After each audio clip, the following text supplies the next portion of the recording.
seeing your grandfather? No, that's absolutely not true. They never tried to see him. Not once. I couldn't prevent something that never happened. But if they had tried, they didn't try. That's the point. They had 30 years to try. They had his address, his phone number. They knew where to find him. They chose not to. You can't rewrite history just because it's convenient now. So you're saying if your mother had called and asked to see him, you would have allowed it. I thought about that. Really thought about it. I don't know, I finally said. Honestly, I don't know. Because she would have heard him. After 30 years of silence, after 30 years of being dead to him, walking back in would have destroyed him. So would I have protected him from that? Maybe. Probably. But it's a moot point, because she never called. She never tried. This is all hypothetical nonsense, designed to make me look like the bad guy, when the only bad guys in this story are the people who walked away and stayed away until they smelled money. The lawyer looked at his notes. He was running out of ammunition. Your grandfather was a wealthy man. That wealth must have been appealing to you. My grandfather was a good man. That goodness was appealing to me. The wealth was just a number in a bank account. It didn't make him who he was. It didn't change how much I loved him. But you benefited from it. I benefited from having a grandfather who loved me, who showed up for me, who taught me how to be a decent human being. If there's money attached to that, fine. But the money isn't why I was there. The money isn't why I loved him. And the money sure as hell isn't why I spent 4 years watching him disappear piece by piece while I tried to make sure he felt safe and loved until the very end. I was crying by then. Not delicate tears, but ugly, wrenching sobs that I couldn't control.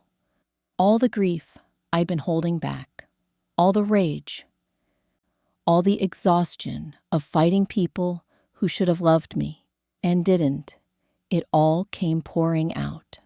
No further questions, the lawyer said quietly. The judge called a recess. I stumbled out of the courtroom into the hallway where my husband was waiting. He pulled me into his arms, and I fell apart completely. They don't get to win, I sobbed into his chest. They don't get to abandon me and then take everything he built. They don't get to rewrite history. They don't. They won't, he said fiercely. The truth is out there now. Everyone heard it. They won't win. The closing arguments were the next day. Their lawyer tried his best. He talked about blood ties and family obligations, about how dementia can be subtle and insidious, about how adult children have certain legal rights to their parents' estates, about how the courts should be cautious about disinheriting family members entirely. But it rang hollow. Everyone in that courtroom had heard the testimony. Everyone knew the truth. Our lawyer's closing was devastating. She laid out the timeline. Abandonment at 4 months, 30 years of silence, a new child who they raised while ignoring the first, letters unanswered, birthdays forgotten, a funeral unattended, and then, only then, after my grandfather was safely dead and couldn't contradict them, they appeared, with lawyers and lawsuits and claims of rights they'd never exercised. This case isn't complicated, she said. It's actually very simple. It's about 2 types of families, the family you're born into and the family you choose. The family that biology creates, and the family that love creates. Mr. Harrison chose his family. He chose the granddaughter who showed up, who loved him, who sacrificed for him, who was there in his darkest moments and his brightest days. He chose her deliberately, consciously, and completely, and his choice was clear. Love matters more than DNA. Presence matters more than genetics. Showing up matters more than blood. The plaintiffs want this court to overturn that choice. They want you to say that biology trumps everything, that being born to someone gives you rights that supersede 30 years of absence, that you can abandon a child, ignore her for 3 decades, and then show up after death with your hand out, expecting to be rewarded for doing absolutely nothing except contributing DNA. But that's not what family means. That's not what inheritance means. Inheritance isn't about genetics. It's about legacy. It's about passing on what you've built to the people who helped you build it, or who will honor it, or who earned it through their presence in your life. Mr. Harrison built a legacy, and he chose to leave it to the person who was his legacy, his granddaughter, the woman he raised, the woman who raised him in return when he needed her. Don't let the plaintiffs rewrite this story. Don't let them pretend that absence can be excused and abandonment can be forgiven simply because there's money at stake now. Mr. Harrison made his choice. He was of sound mind. He knew exactly what he was doing. He left his estate to his family, his real family, the family that showed up, and that decision should be honored. Blood doesn't make you family. Love makes you family. Mr. Harrison knew that. And I'm asking this court to honor what he knew. The judge took a week to deliberate. 7 days that felt like 7 years. 7 days of waking up at 3 a.m. in a cold sweat, convinced they'd win, convinced that DNA would trump everything, that the courts would side with biology over love, that my grandfather's wishes would be overturned by people who'd never honored a single wish of his while he was alive. The courtroom was packed when we returned for the verdict.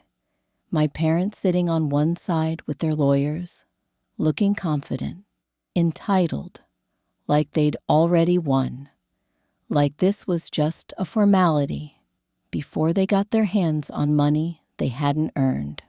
I sat on the other side with my lawyer and my husband, feeling sick and scared, and so unbelievably tired. The judge came in.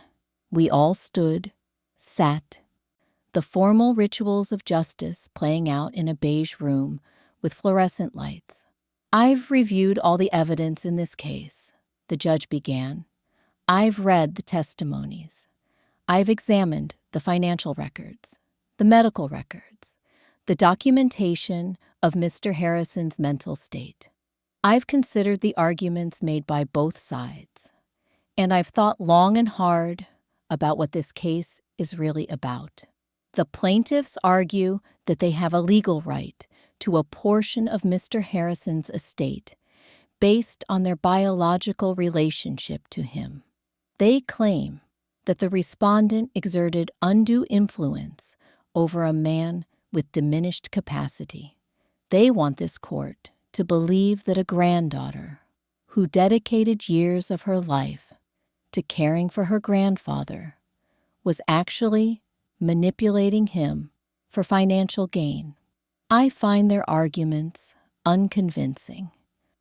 The evidence shows clearly that Mr. Harrison was of sound mind when he made his testamentary decisions.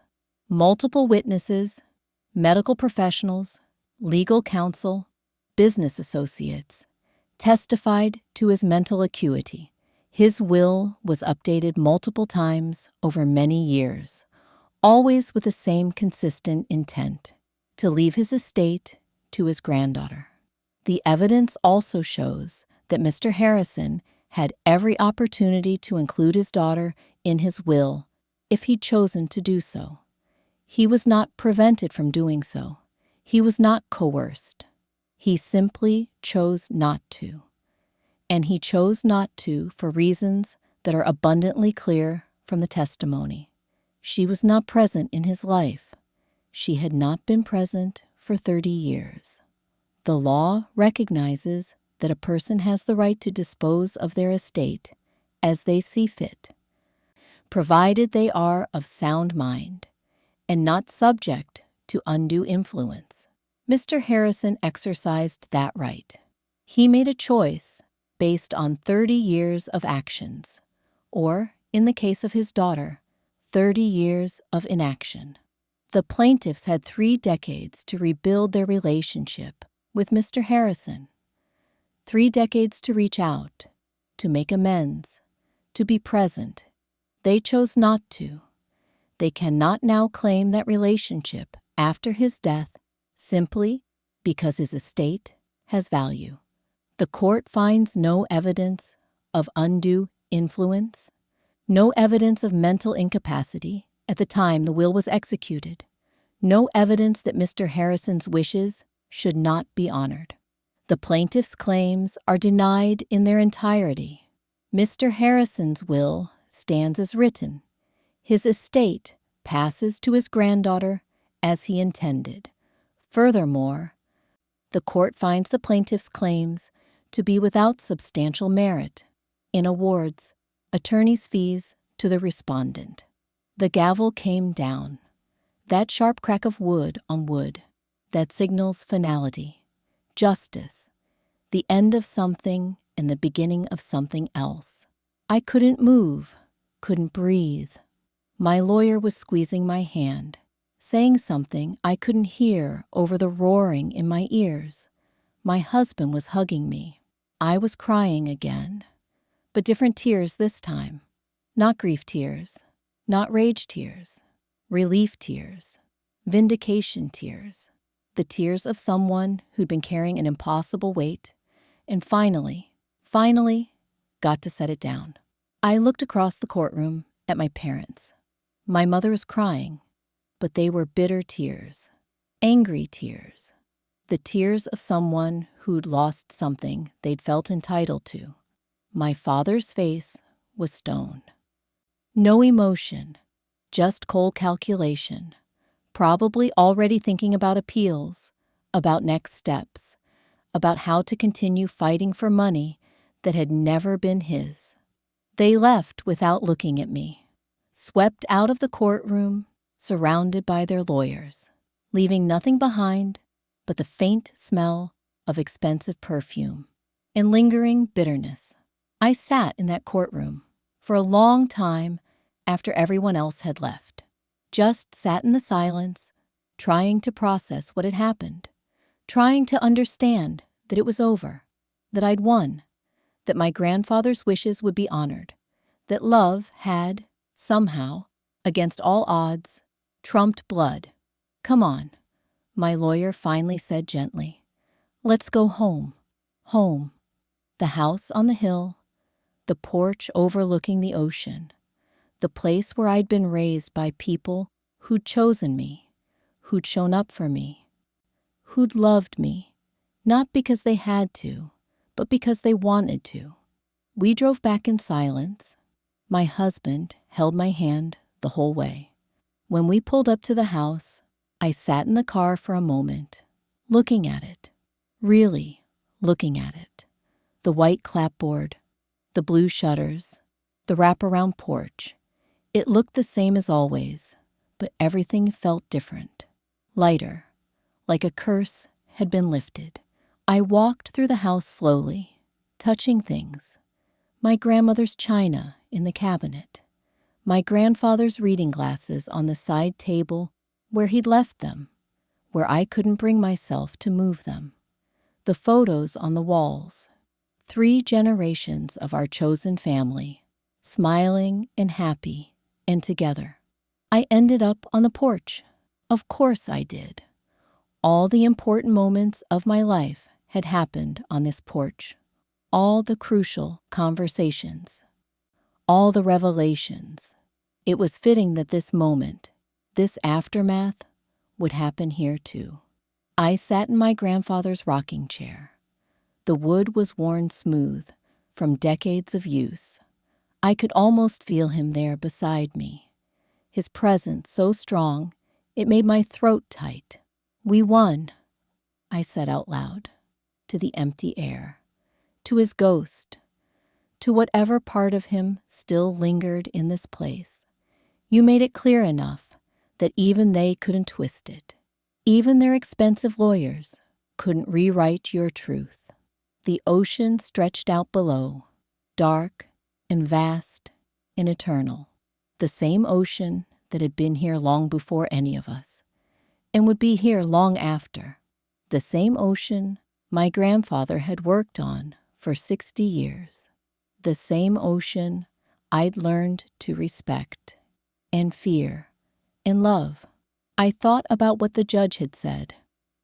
Inheritance belongs not to those who share your blood, but to those who share your life. It was exactly what my grandfather had always believed, what he'd lived, what he'd tried to teach me. I thought about my parents and felt nothing, not anger anymore, not hurt, just a kind of distant pity. They'd had 30 years to build something real, and they'd chosen money instead. They'd had a chance to know their daughter, their granddaughter, their father, and they'd walked away. And then they'd come back for what? For dollars, for assets, for things that would never fill the hole they'd created in their own lives. They'd lost more than a lawsuit. They'd lost decades. They'd lost love. They'd lost the kind of memories that money can't buy and inheritance can't replace. They'd lost Saturday morning pancakes and porch conversations and the quiet comfort of being known by someone who chose you. I pulled out my phone and scrolled to the folder where I'd saved photos of my grandfather. Hundreds of them. Him on his boat, him in the garden, him at my wedding, beaming with pride, him holding my husband's hand when we told him we were trying for a baby, his eyes bright with joy at the thought of becoming a great-grandfather. He'd never meet that baby. The pregnancy test in my bathroom drawer had shown positive just 2 days before the verdict, 2 days before I could tell him.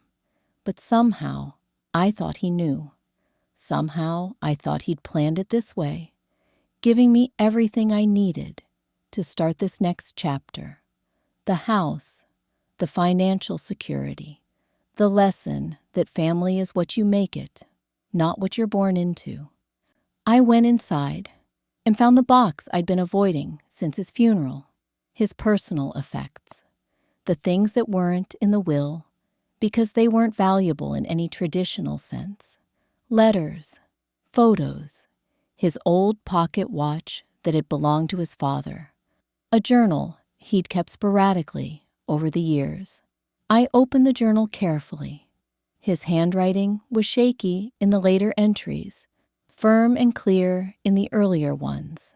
I flipped through randomly, not looking for anything in particular, just wanting to hear his voice again in whatever form I could find it. One entry stopped me cold. It was dated 3 years before he died, right after his dementia diagnosis. "Talk to my lawyer again today," he'd written. "Made sure everything is airtight. Made sure there's no way they can take it from her. She doesn't know how scared I am. Not of dying, but of leaving her vulnerable to them. They left her once. They'll try to hurt her again if they think there's profit in it. I won't let them. This is my last gift to her. Security, protection, proof that she was loved, proof that someone chose her, not because they had to, but because she deserved it. Let them try to contest it. Let them try. I've made damn sure they'll fail."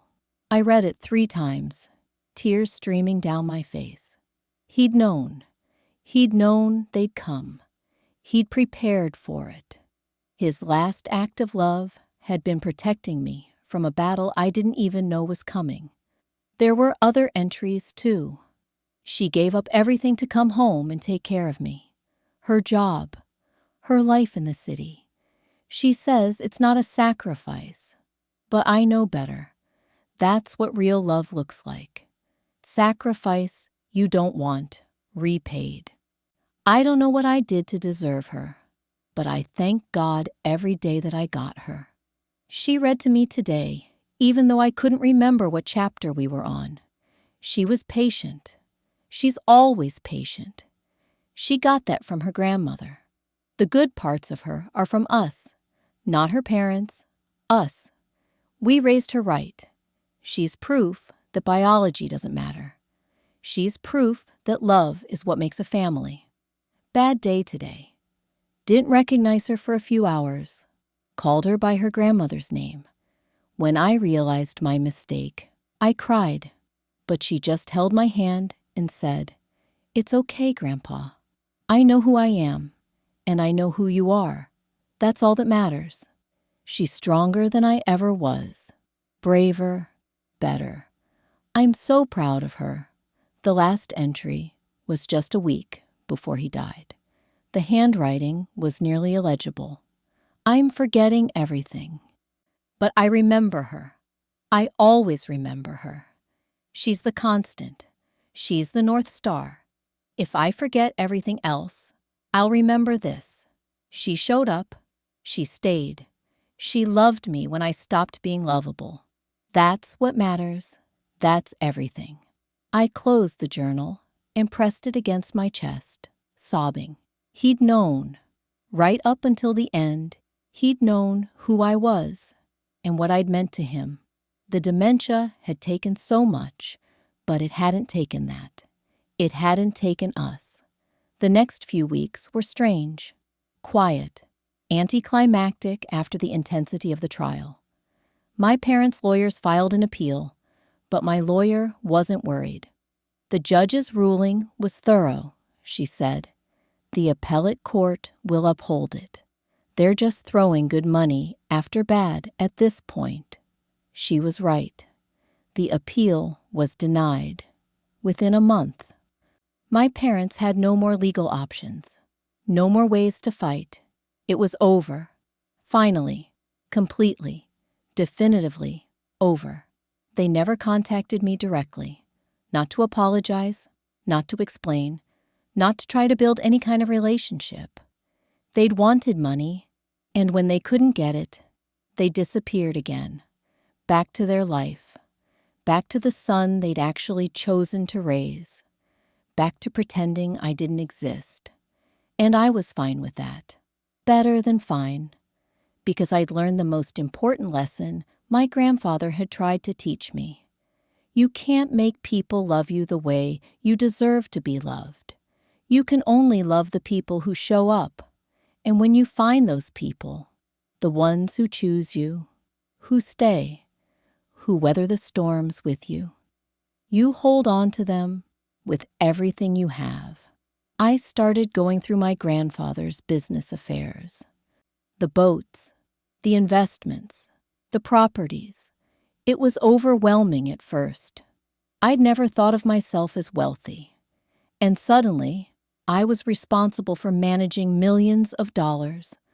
But I had good advisors. My grandfather had made sure of that too. People he'd trusted for decades, who knew his wishes, who knew me, who helped me navigate this new reality. I decided to keep the fishing business running. It felt important.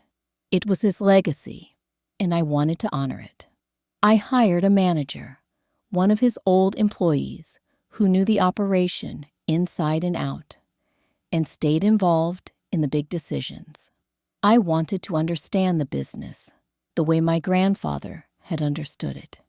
I wanted to know the ocean the way he'd known it, and I started planning the foundation, a non-profit to help kids who'd been abandoned or were being raised by relatives, to provide resources, support, therapy, financial assistance for grandparents and other family members stepping up when parents couldn't or wouldn't.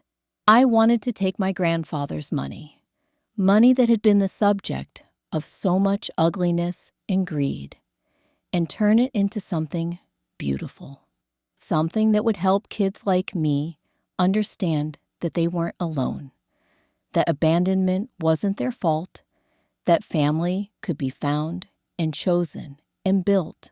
I was going to call it the Harrison Foundation, after my grandfather and grandmother, the people who'd shown me what real family looked like. 3 months after the trial, I got a letter, forwarded from my grandfather's lawyer's office. It was from my mother. I stared at it for a long time before opening it. Part of me wanted to throw it away unread, but curiosity won out. I needed to know what she could possibly have to say after everything. The letter was short, handwritten on expensive stationery that probably cost more than my grandfather spent on groceries in a month. "I know you have no reason to listen to anything I have to say," it began. "I know I have no right to ask anything of you. But I need you to understand something. I didn't come back for the money. I came back because I was scared. Scared that you'd gotten everything and I'd gotten nothing. Not just the money, everything. His love, his time, his memories. You got 30 years with him, and I got nothing. You got to know him and be known by him, and I threw that away. The lawsuit wasn't about the money. It was about the fact that you got the life I should have had, and I couldn't bear it. I couldn't bear that I'd made the worst mistake of my life, and you'd been the one who benefited from it. I'm not asking for forgiveness. I don't deserve it. I just wanted you to know that I know what I lost. And it wasn't the money, it was everything that mattered. I'm sorry. For all of it. For leaving. For staying gone. For trying to take from you what I should have been there to share. I'm sorry. I read it twice. Then I folded it carefully and put it in the drawer with all those unanswered letters I'd sent as a child. A matching set. Apologies that came too late. Words that couldn't undo actions. Regret that couldn't rewrite history. I thought about responding. Thought about telling her I forgave her, because isn't that what you're supposed to do? Isn't that the big, dramatic, healing moment? But I didn't forgive her. I didn't hate her either. I just didn't feel much of anything for her at all. She was a stranger who shared my DNA. A cautionary tale. A reminder of what not to do, how not to be. Maybe someday I'd forgive her. Maybe someday I'd be able to look at her choices with compassion instead of indifference. But not today. Today, I had other things to focus on. A baby coming, a foundation to build, a legacy to honor, a life to live with the people who'd chosen me and continued to choose me every single day. I never responded to the letter. I like to think my silence said everything that needed to be said. 6 months later, I gave birth to a daughter. A beautiful, perfect little girl with my eyes and my husband's smile and her great-great-grandfather's stubborn chin. We named her Eleanor, after my grandmother. Her middle name is Harrison. Holding her in my arms for the first time, I thought about my grandfather, about how he'd held me when I was just 4 months old, abandoned and tiny, and probably crying, how he'd looked at me and chosen me, how that choice had changed everything. "You're so loved," I whispered to my daughter. "So wanted, so chosen. Every single day, we choose you, and we're going to show up for you, for every moment, big and small, important and mundane. We're going to be there, and when you're old enough, I'm going to tell you about your great-grandfather, about the man who taught me what real family looks like." about how blood doesn't make you family. Love makes you family. And we love you. God, we love you so much. My daughter is 2 now. We live in the house on the hill. We sit on the porch in the evenings and watch the sunset over the ocean. I've started teaching her about the water, how to respect it, how to read it, how to understand that some things are bigger than we are, and that's okay. That's beautiful. The Harrison Foundation is thriving. We've helped over 300 families in the last year, provided therapy for abandoned kids, financial assistance for grandparents raising grandchildren, resources for kinship care families. Every thank you letter we receive, every story of a family staying together because we were able to help, it feels like my grandfather's presence, like he's still here, still showing up, still making a difference. I haven't heard from my parents since that letter. I don't expect to. They made their choice 30 years ago, and they've made it again every day since. That's fine. I don't need them. I never did. What I needed was what I got.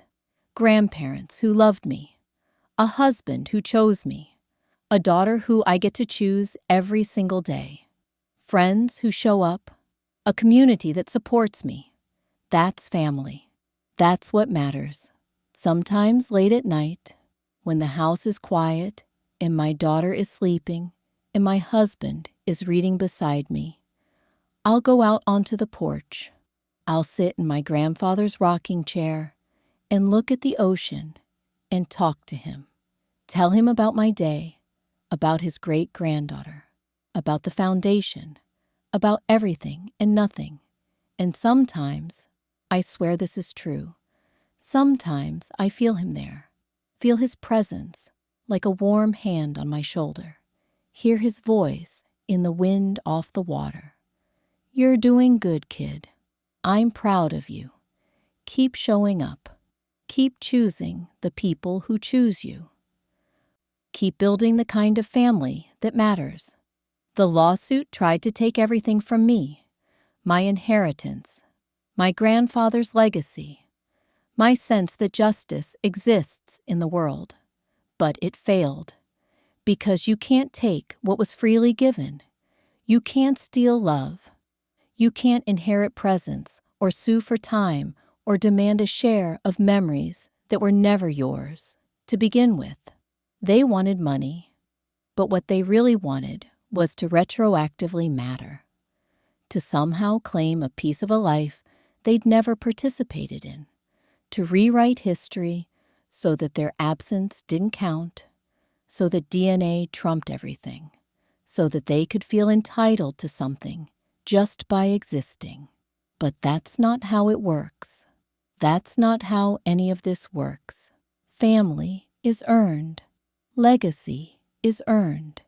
Inheritance, real inheritance, the kind that matters, is earned through days and years and decades of showing up, of being present, of choosing someone over and over again, even when it's hard, even when it's thankless, even when there's no reward, except the quiet satisfaction of knowing you were there when it mattered. My grandfather knew that. He lived it, and he made sure his final act, his will, his estate, his carefully planned distribution of assets, reflected that truth. He made sure that when push came to shove, when greed came calling, when the people who'd never shown up tried to claim what they hadn't earned, the law would side with love over blood. And it did. Thank God it did. I'm not going to lie and say the lawsuit didn't damage me. It did. It reopened wounds I'd thought were scarred over. It forced me to confront the reality of my parents' abandonment in a way I'd never had to before. It made me question things I'd thought I'd made peace with. It hurt in ways I'm still processing, still unpacking in therapy, still learning to live with. but it also gave me something unexpected. Clarity. Absolute, crystal clear understanding that I'd never been the problem, that their failure wasn't my failure, that their inability to love me the way I deserved to be loved was about them, not me. All those years of wondering what was wrong with me, of looking in the mirror and trying to find the flaw that had made me unlovable. The lawsuit burned all of that away because their actions were so transparently about greed, about entitlement, about selfishness that had nothing to do with me as a person. I could finally see it clearly. Their abandonment wasn't about me being unworthy.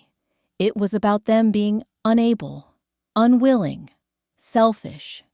And that knowledge, as painful as it was to acquire, set me free in a way I'd never been free before. I don't carry their abandonment the same way anymore. It's not this heavy, shameful secret. It's just a fact, a sad fact, but a fact nonetheless. Some people aren't capable of being parents. Some people make terrible choices and then double down on them instead of doing the hard work of making amends. Some people will always choose the easy path, the comfortable lie, the convenient excuse. That's who my parents are, and that's not my fault. That's not my burden to carry. That's theirs. What I carry instead is my grandfather's love, my grandmother's love, the weight of being chosen, being wanted, being raised by people who saw me as a gift instead of a burden. That's a much better weight to carry. That's a legacy worth inheriting. The house on the hill is filled with laughter now. My daughter's toys scattered across the living room floor. Her artwork, those beautiful chaotic masterpieces that only a toddler can create, taped to the refrigerator where my grandmother's grocery lists used to hang. Her small rain boots lined up next to mine on the porch. Her voice calling, "Mama," echoing through the rooms where I used to call for my grandparents. This is what my grandfather wanted. Not just for me to have his money, though that's part of it. He wanted me to have security, safety, the ability to build a life without the constant fear and struggle that had defined parts of his own life. He wanted me to have the freedom to choose my work, my priorities, my time, to choose to be present for my daughter in ways my parents never chose to be present for me. But more than that, he wanted me to know I was loved, wanted, chosen. He wanted his final act to be a testament to that. A loud, legally binding, incontestable declaration that I mattered, that I had always mattered, that the people who'd abandoned me were wrong, and the people who'd kept me were right. The inheritance wasn't about the money. It never was. It was about the message. It was about looking at 30 years of absence and 30 years of presence and saying, this one matters, this one counts.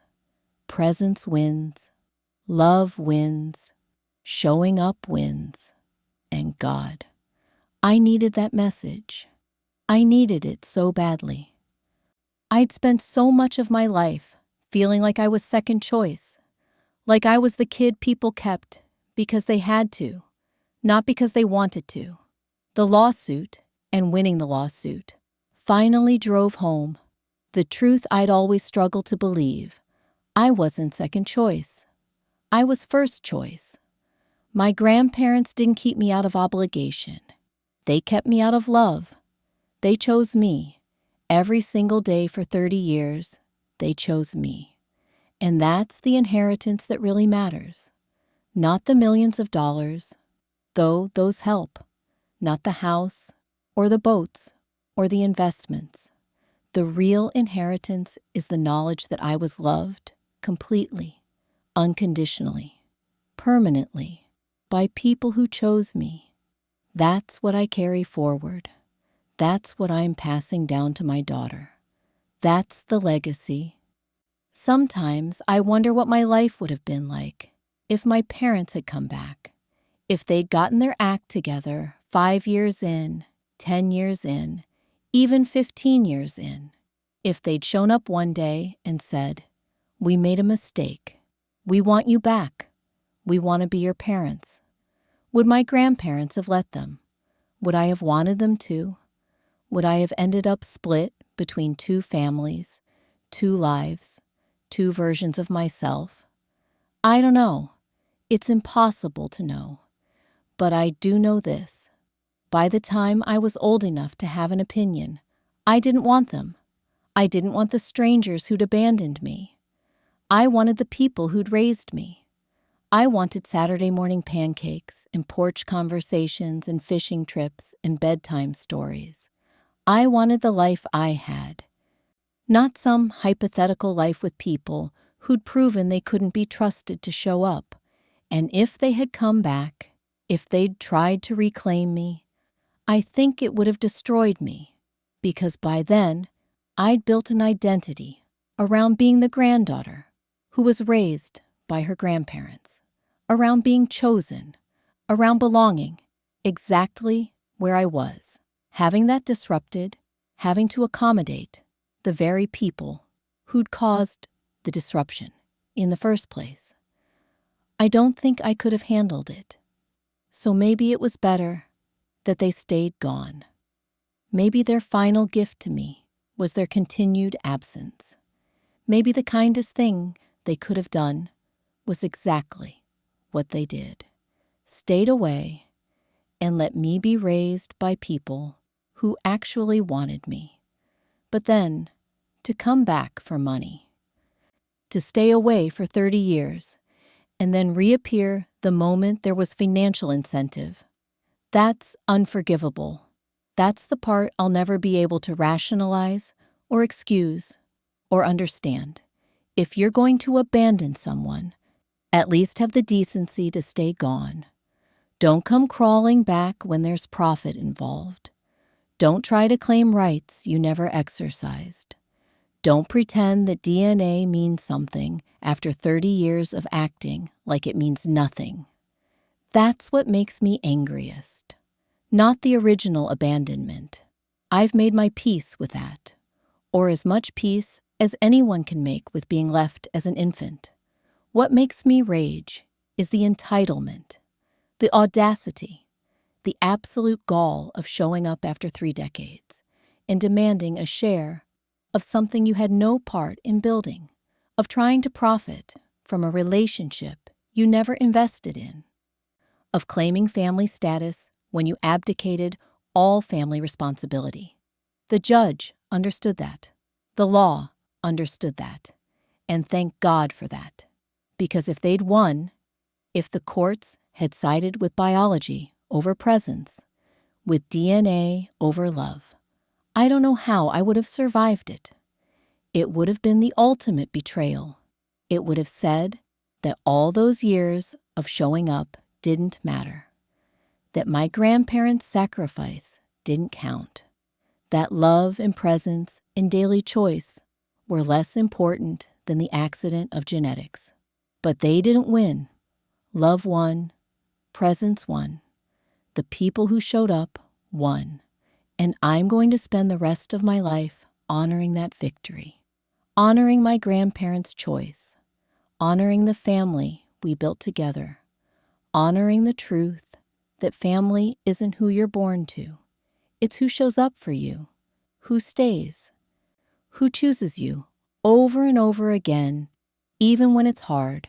I'm teaching my daughter that lesson.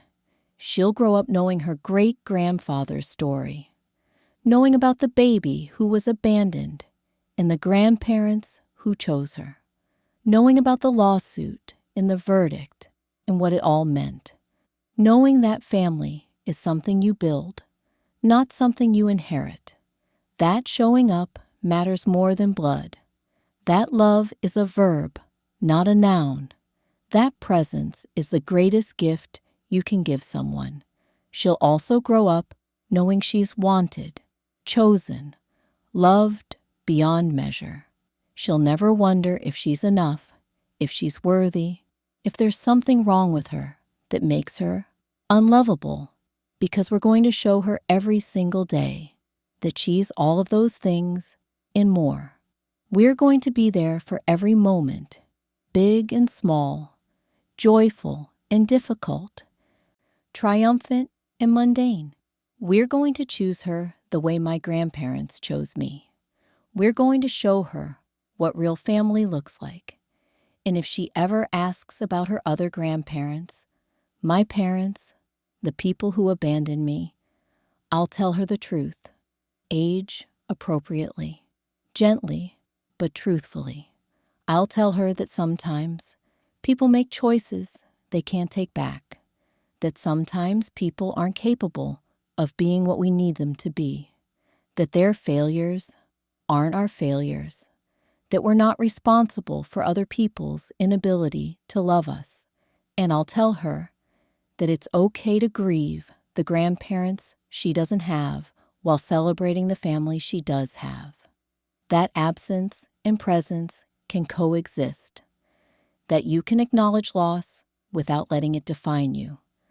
But mostly, I'll tell her about her great-grandfather, about the man who taught me everything that matters, about integrity and resilience and the power of showing up, about how to read the ocean and weather a storm and keep going when everything in you wants to quit, about Saturday morning pancakes and porch conversations, in love that doesn't waver, about what it means to be family, real family, the kind that chooses you and keeps choosing you until the very end. That's the story that matters. That's the inheritance that counts, not the money in the bank accounts, or the house on the hill, or the boats in the harbor. Those are just things. What matters is the love, the presence, the daily choice to show up and be there and do the hard, beautiful work of being family. My parents wanted the things. They fought for the things. They hired expensive lawyers and went to court and made claims and told lies, all for the things. But they never understood that the things weren't what mattered. They were never going to get what really mattered, because you can't sue for love. You can't inherit presence. You can't demand a share of memories you never participated in creating. The real inheritance, the love, the lessons, the legacy of choosing and being chosen, that was always mine. My grandfather made sure of it, not with his will, though that helped, but with his life, with 30 years of showing up, with every choice he made to be there, to stay, to love me unconditionally and completely. That's what he left me. That's what no lawsuit could ever take away. And that's what I'm passing down to my daughter. Not the money, though she'll have that too, but the knowledge that she's loved, that she's chosen, that she belongs. That family isn't about who you're born to. It's about who shows up, who stays, who loves you, not because they have to, but because they want to, because they can't imagine doing anything else. The sun is setting over the ocean. My daughter is asleep upstairs, her small chest rising and falling in the perfect rhythm of childhood sleep. My husband is beside me on the porch, his hand warm in mine. The evening air smells like salt and jasmine from the garden my grandmother planted 40 years ago. Somewhere in the distance, a foghorn sounds. The boats are coming home, and I'm home too. Finally, completely home. Not just in this house, though I love this house. Not just in this town, though I love this town. But home in myself. Home in the knowledge that I'm exactly where I'm supposed to be. That I was chosen and loved and wanted. That I showed up and it mattered. That I fought for my inheritance, Not the money, but the legacy. And I won. They wanted to take everything from me. My parents, these strangers who share my DNA, they wanted to rewrite history, to claim a piece of a life they never participated in, to profit from love they never gave. They wanted to turn my grandfather's final gift into something ugly and contested and tainted by greed. But they failed. They lost. And in losing, they proved exactly why my grandfather left everything to me in the first place. Because when it came down to it, when push came to shove, when there was finally something at stake, they still couldn't show up in any meaningful way. They still couldn't put anyone else first. They still couldn't do the hard, selfless work of being family. They showed up for money. I showed up for love. The courts recognized the difference. The judge recognized the difference. And now the whole world knows the difference. Inheritance belongs not to those who share your blood, but to those who share your life. My grandfather knew that truth. He lived it. He built his life around it. And he made sure that when he died, that truth would be honored, protected, enshrined in legal documents that no amount of money or lawyers or entitled claims could overturn. They left me once for money. Well, they left me for convenience, but it amounted to the same thing. They chose the easy path, the path of least resistance, the path that prioritized their comfort over my well-being, and they came back for money. 30 years of silence. And what brought them back? Not love, not regret, not any genuine desire to know me, or build a relationship, or make amends for decades of absence. No, they came back because there was profit in it, because they thought they could claim a piece of something they'd never helped build.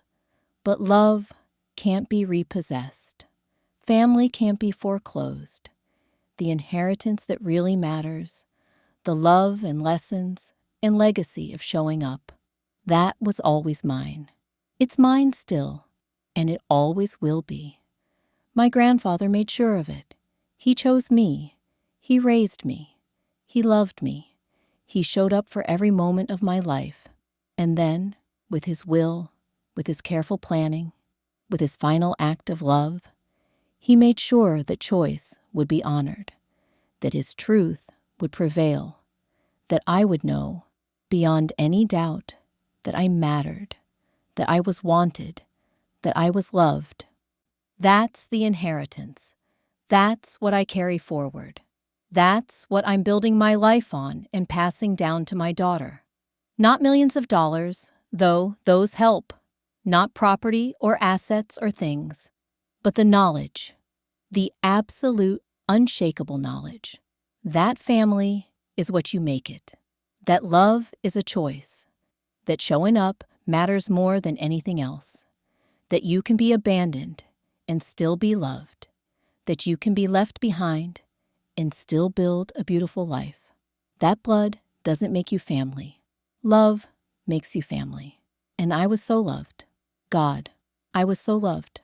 By grandparents who chose me, by a husband who chooses me, by friends who show up, by a community that supports me, by a daughter who I get to love and choose and show up for every single day. I am drowning in love, the real kind, the kind that shows up, the kind that stays, the kind that matters. That's my inheritance. That's my legacy. That's my truth. And no lawsuit, no matter how expensive the lawyers, could ever take that away from me. They tried. They failed. And in failing, they proved, once and for all, that my grandfather was right, that I was right, that love wins, that presence matters, that family is earned, not inherited, that the people who show up deserve everything, and the people who don't deserve exactly what they get. Nothing but their own regret and the knowledge that they missed out on something irreplaceable. I don't hate them. I don't even pity them anymore. I just release them. They're not my family. They never were. They're strangers who happen to share some genetic material with me. Nothing more. The people who raised me, my grandparents, my real family, they're gone now.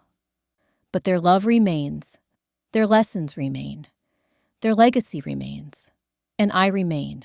Loved, chosen, wanted, home. The inheritance is mine. Not because I manipulated anyone or exerted undue influence or did anything wrong, but because I showed up. I stayed. I loved unconditionally and completely. I earned it, not through schemes or plots or manipulation, but through 30 years of presence, through being there, through choosing and being chosen. That's what makes a family. That's what makes an inheritance meaningful. That's what matters. And that's what I'll carry forward for the rest of my life.